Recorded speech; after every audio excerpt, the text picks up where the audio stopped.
All Saints' Day, also known as Feast of All Saints, is a Christian festival celebrated in honor of all the saints known and unknown. The Christian celebration of All Saints' Day and All Souls' Day stems from a belief that there is a powerful spiritual bond between those in heaven and the living. All Saints' Day, also known as Hallows Day or Hallowmas, is a Christian celebration in honor of all the saints from Christian history. In Western Christianity, it is observed on November 1st by the Roman Catholic Church, the Methodist Church, the Lutheran Church, and other Protestant denominations. The Eastern Orthodox Church and associated Eastern Catholic churches observe All Saints' Day on the first Sunday following Pentecost. The Christian festival of All Saints comes from a conviction that there is a spiritual connection between those in heaven and on earth. The Catholic tradition, the holiday honors all those who have passed on to the kingdom of heaven. It is a national holiday in numerous historical Catholic countries. In Methodist tradition, All Saints' Day relates to giving God earnest gratitude for the lives and deaths of His saints, remembering those who were well known and not. Additionally, individuals throughout Christian history are celebrated, such as Peter the Apostle and Charles Wesley, as well as people who have a personally guided one to faith in Jesus, such as relative or friend. Sainthood isn't given by the group of religious leaders. It's granted by God Himself to any common, salt of the earth, person who simply trusts Christ. Saints are those who give up the anti-faith alternative of trying to please God by the good deeds.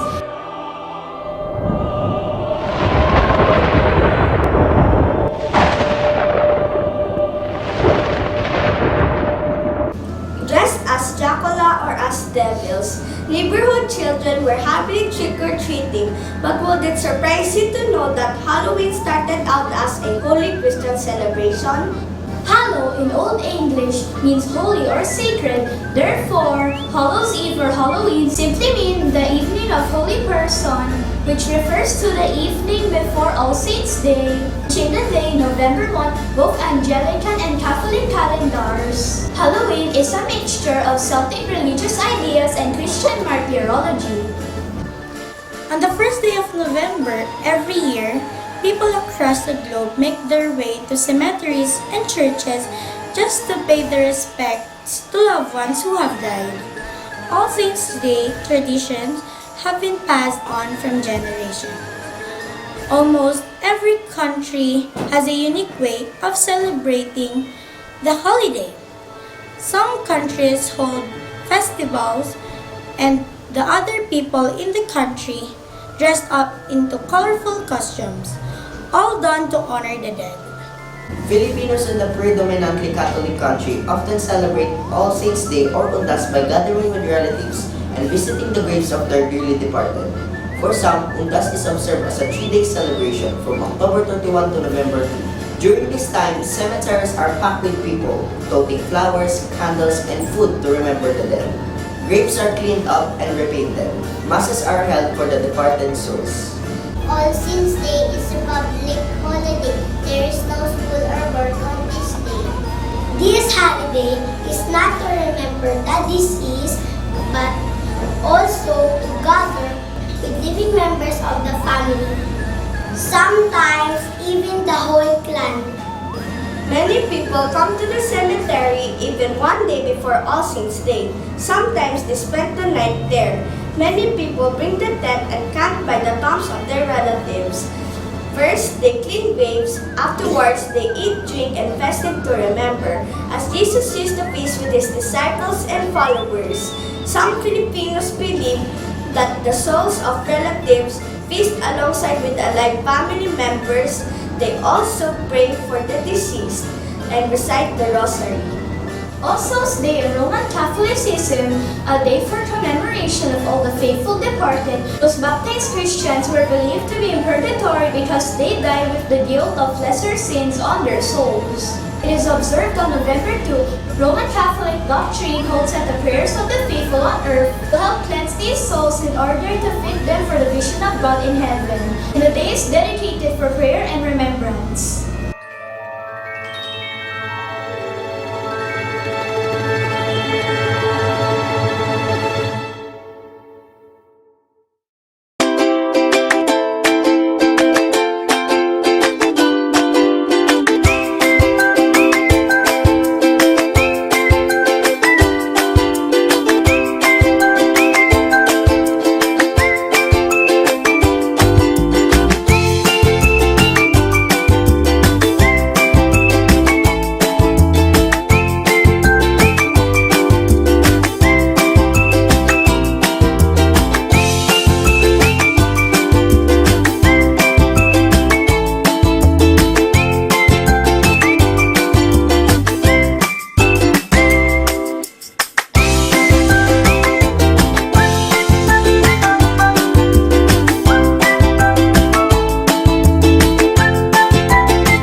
simulan na natin ang pagbibigay ng mga tropeo.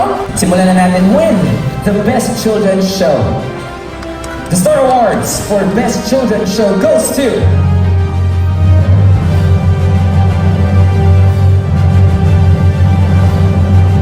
Talents Academy IBC 13. First of all, we'd like to thank our Heavenly Father for this award. Thank you, Lord. This award is a symbol of all the blessings that we received since we started the journey till now. Secondly, to our families, okay, to my family, especially to my mom.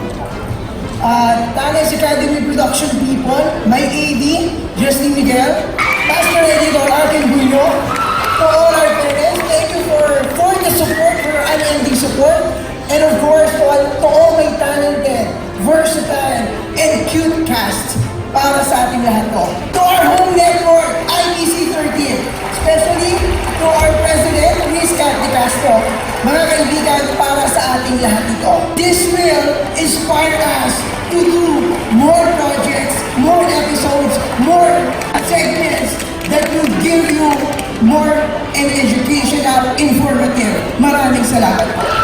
Show host goes to Anastasia Coronda, Janelle Guzman, Frankie Gabriel Miranda, at Fred Lawrence Bacay, Talents Academy IBC 13. Maraming salamat po sa taas na nagbigay sa amin ng pagkakataon. Talents Academy, IBC 13, especially to Ms. Kat De Castro, PMPC Mabuhay, especially to Direct June Miguel. Maraming salamat po sa inyong lahat na natiwala po sa Talents Academy. Thank you, PNPC. Thank you, IBC 13.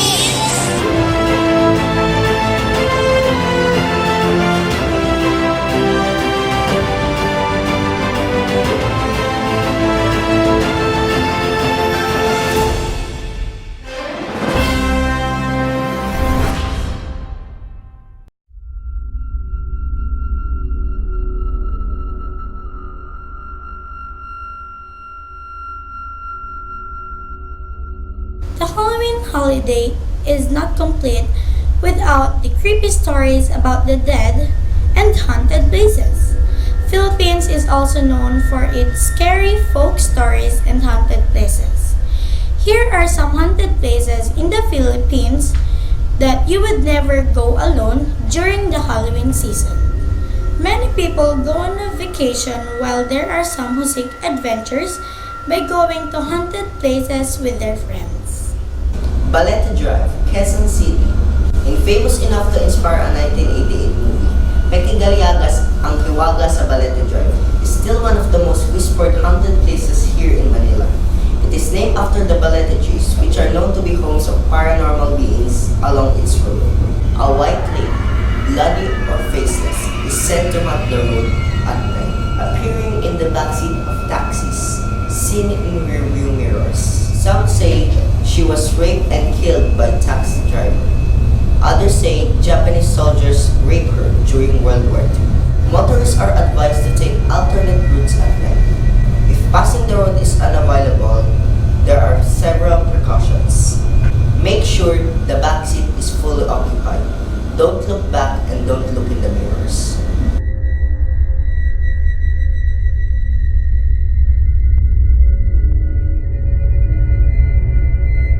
Manila Film Center, Pasay City.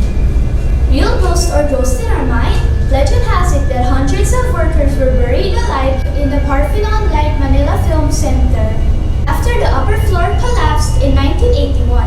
The construction of former First Lady Imelda Marcos Palace was rushed to make it in time for the 1982 Manila International Film Festival. They said that only a few workers were saved from the rubble, and Marcos ordered cement to be poured over the bodies to meet her deadline. Some say that the ghosts of the workers haunt the place and still seek justice.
clock strikes 6 p.m., you'd better leave Manila City Hall according to employees. They hear strange noises, whispers, and footsteps when the night falls. Since it's the city hall of one of the most bombarded cities in the Philippines during World War II, they're not surprised that paranormal beings roam the halls.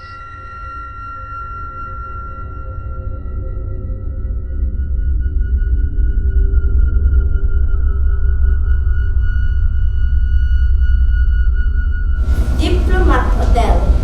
The northern city of Baguio has its own fair share of haunted destinations. The Diplomat Hotel is one of the most publicized, scariest places in the city of Pine, known to be infested of ghosts and a hub of supernatural activity. You should prepare for a hair-raising encounter if you dare to visit this abandoned hotel.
Outstanding Executive for Best TV Child Performer, Janela Glisman.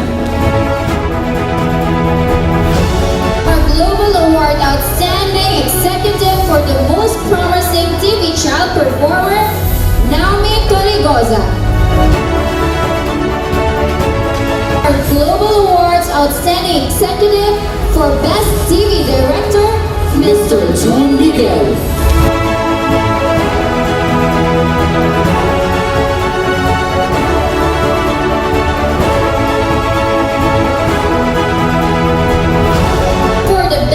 Children's Show, Talents Academy. And also, another award for Talents Academy is the Best Educational Program.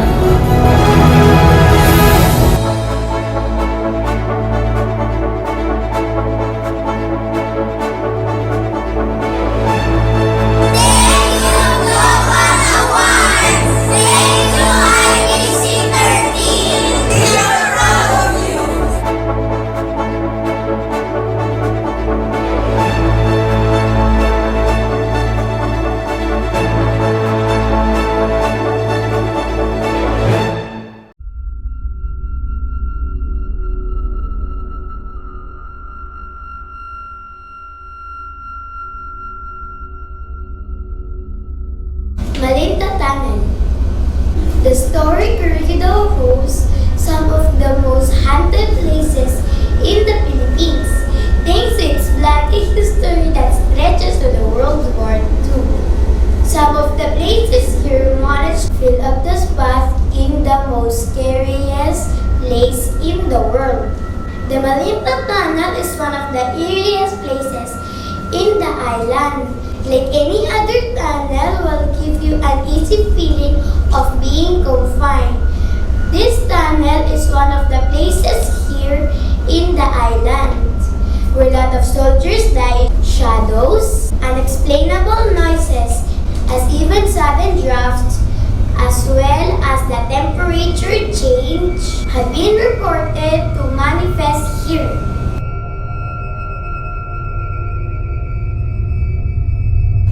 Hospitals are said to be gateways leading in afterlife. Clark Air Base City, Pampanga are no exception. But if hundreds of ghosts are to believe, this abandoned hospital will surely make your knees tremble. In fact, Ghost Hunters International dubbed it as one of the most haunted places in the world. It has the most documented ghost sighting, ranging from the violent spirit voices to mysterious shadows lurking to the corner. By reviewing its history, it should not come as a surprise why it has been haunted by restless spirits. During the World War II, the Clark Air Base Hospital served as a haven by wounded and dying American soldiers. Its frightening reputation was featured in Geographic Channel's docu series aptly titled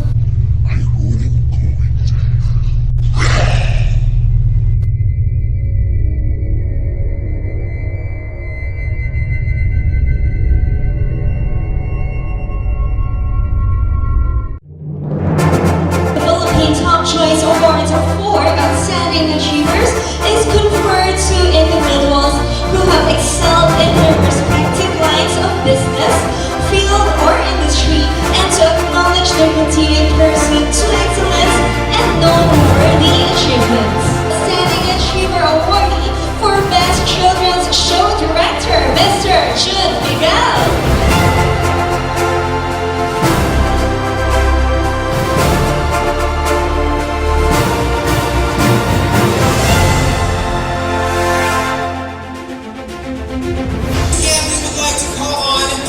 Top Choice Best Male Child TV Show Performer and Top Choice Best Female Child TV Show Performer from Talents Academy. They are also the recipient of Top Choice Best Children's Show. Back at 3 awards.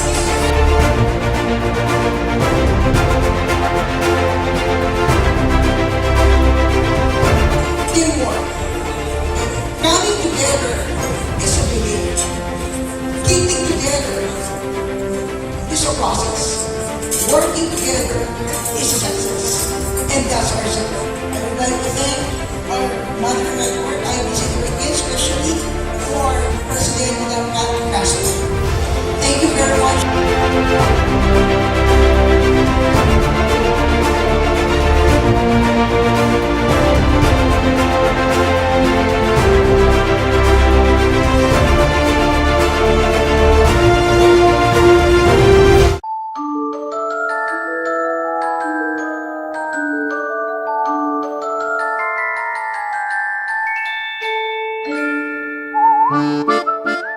Trick or treat, walking up the garden path, I spy a yummy sweet.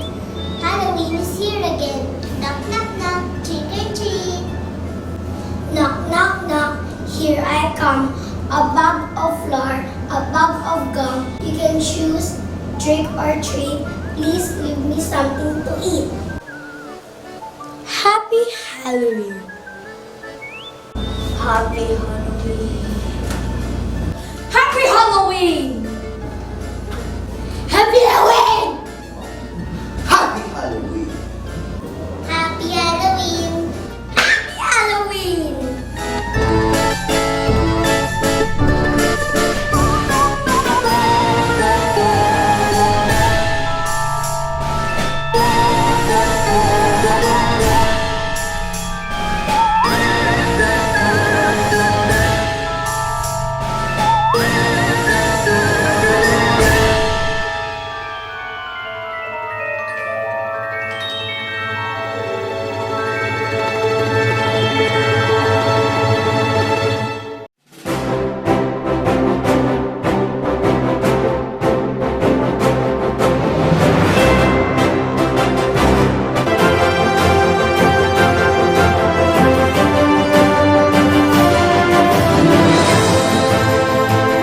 Consumer's Choice Awards. We are now awarding the deserving winners for this year's Consumer's Choice Awards. Entertainment Award refers the 2019 Most Promising Male Teen Performer Award to Justin Miguel.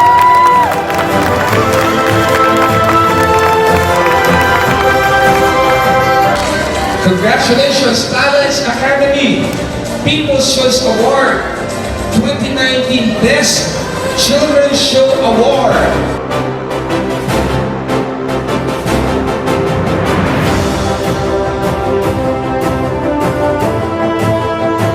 Once again, congratulations, Talents Academy.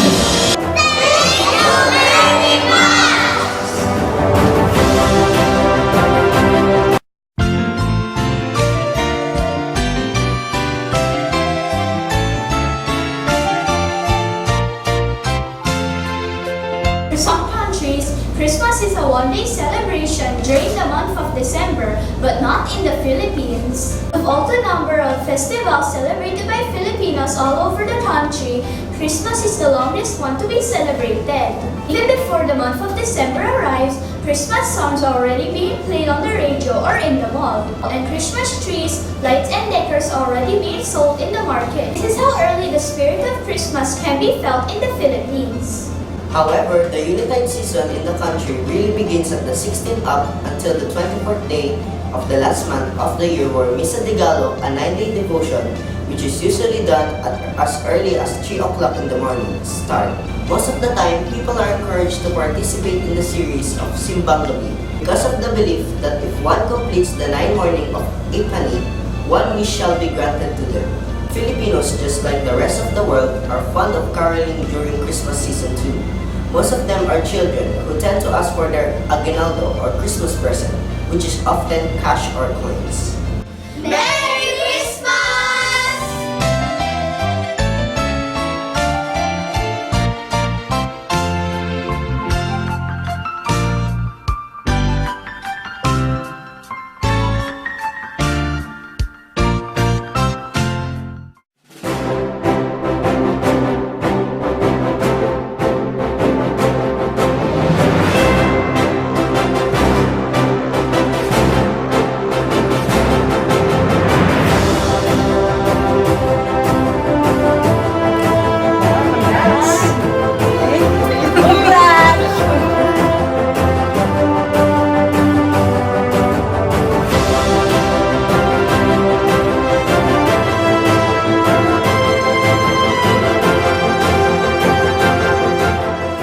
Gusto ko pong magsabi ng congratulations sa Talents Academy for winning the Best Children's Show at the 39th Consumer's Choice Awards. Sana marami pa tayong projects together kasi ang mga batang nasa Talents Academy ay talaga namang napaka-talented and they deserve more exposure. Congratulations!